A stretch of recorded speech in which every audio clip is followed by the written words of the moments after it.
Tes progres total angkatan diselenggarakan PB Papsi pada Rabu silam. Lifter youth dan junior tampil dominan.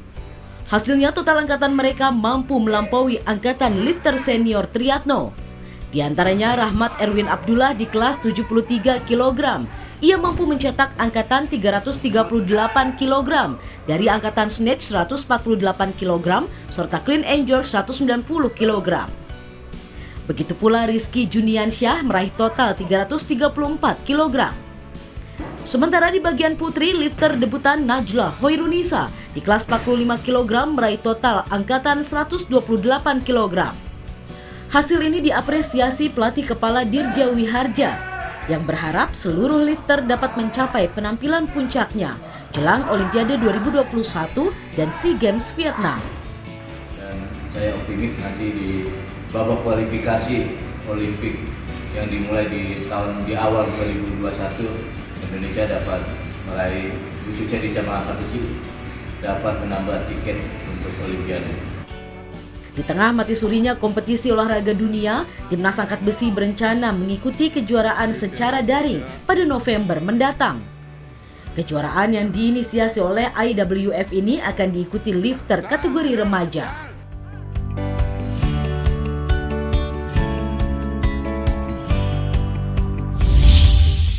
Selamat malam dan selamat bergabung dalam acara Virtual Wushu. Kejuaraan nasional Wushu virtual bertajuk Virtual Wushu Championship 2020 resmi dibuka Sabtu malam. Seremoni pembukaan dilakukan secara virtual dan dihadiri Menpora Zainuddin Amali serta Ketua Umum PB Wushu Indonesia Airlangga Hartarto. Dalam sambutannya, Menpora mengapresiasi inovasi dan kreativitas PB Wushu Indonesia dalam masa pandemi COVID-19. Ini diperlukan untuk menjaga kualitas atlet dan mendeteksi bibit atlet potensial.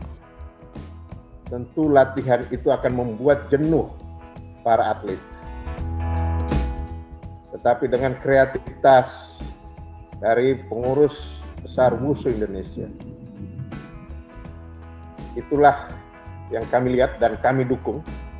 Jadi Kementerian Pemuda dan Olahraga memberikan support, memberikan dukungan kepada cabang-cabang olahraga yang punya inovasi, yang punya kreativitas.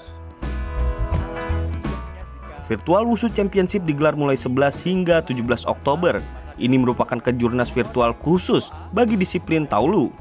Ada 3 kategori yang dipertandingkan, yakni Junior A, B, dan C. Ada 632 atlet yang siap memperebutkan 156 medali plus piala Airlangga Hartarto.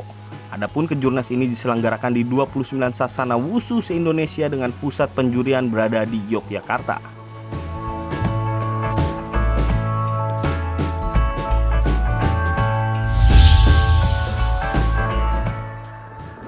Pertandingan virtual yang diselenggarakan Selasa siang, Sasana Raja Wali Sakti Jakarta Utara sukses mendominasi pertandingan Virtual Wushu Championship 2020. Di kelas Junsu Junior B Putra, Kenneth Kristofani Wijaya asal Sasana Raja Wali Sakti Jakarta Utara meraih medali emas. Kenneth berhasil mengumpulkan 8,99 poin. Tempat kedua berhasil diraih Rici Chandra Winata dari Sasana Raja Wali Putra Jakarta Utara dengan 8,71 poin. Sementara medali perunggu menjadi milik Rakai Nobel Ardiansyah dengan 8,60 poin asal Wushu Garuda Jember. Sementara di kategori Gunsu Junior B Putri, tampil di Sekolah Pahwa Tangerang, Adeline Tiffany Lo dari Sasana Raja Wali Sakti Jakarta Utara sukses mengantongi 8,89 poin. Tiffany mengungguli Embun Kesia Syariah asal Wushu Garuda Jember di tempat kedua. Sementara tempat ketiga menjadi milik Kanya Fatara Arsy asal Pemprov Wushu Jambi.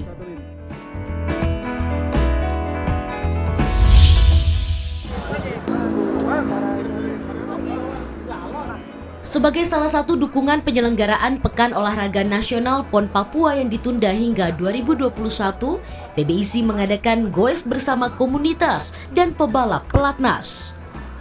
Menerapkan protokol kesehatan, PBIC hanya membatasi 50 pebalap sepeda untuk mengikuti goes yang start pada Senin pagi. Terlihat Elga Karisma dan Kris Monita, serta manajer timnas balap sepeda Budi Saputra turun langsung mengawal ajang Road to PON Papua ini. Start dari Karawaci, para pebalap menuju Tanjung Lesung sejauh 146 km. Goes akan dilanjutkan Selasa pagi menuju Krakatau Steel sejauh 98 km.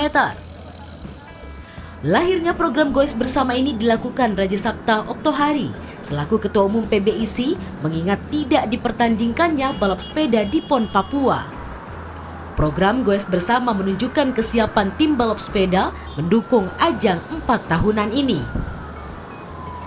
Kalau sepeda kan dari awal kan sudah disampaikan oleh Presiden supaya dilibatkan di dalam PON, dan juga sudah ada official press conference baik itu dari Menpora maupun dari Gubernur Papua waktu itu yang menyatakan bahwa memang sepeda dilibatkan di PON. Jadi kita terus mendukung aja lah, artinya jangan ada dinamika, terus saja mendukung bahwa apapun ceritanya kita harus mensukseskan PON 2020 di Papua.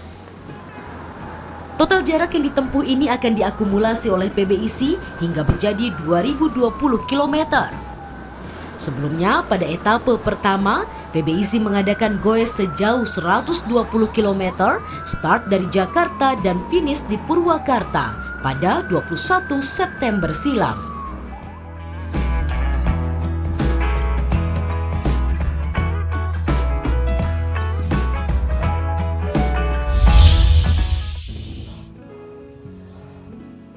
Di atas tanah seluas lebih dari 3.000 meter, gelanggang bulu tangkis Gideon Badminton Hall berdiri kokoh di wilayah Pabuaran Bogor, Jawa Barat. Menghabiskan dana lebih dari 6 miliar rupiah, gelanggang milik bintang bulu tangkis nasional Marcus Gideon ini berisi 10 lapangan dengan standar internasional. Tidak hanya hall, ada pula asrama bagi siswa Gideon Badminton Academy.